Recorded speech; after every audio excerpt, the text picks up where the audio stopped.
Good morning and welcome to Stan's Train Whistle Shop. I've been working on these for about 3 weeks now, and you can see there are 6 of them.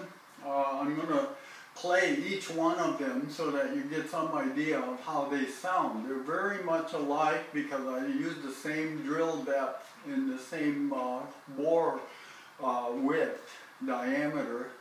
And so this is a demo of the train whistle that I made.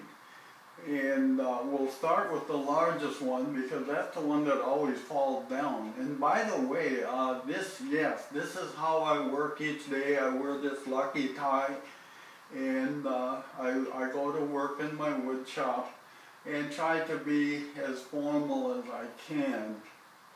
Okay, let's get with it and blow the whistle.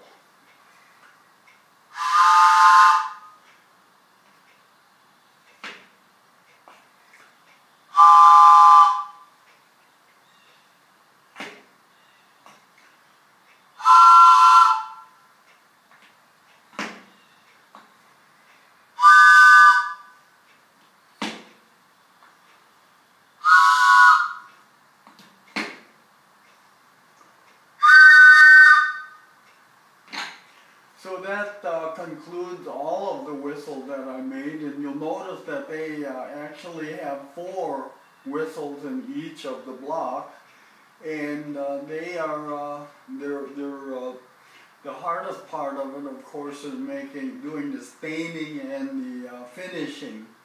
And what I do, I use stain, and then I use polyurethane spar finish.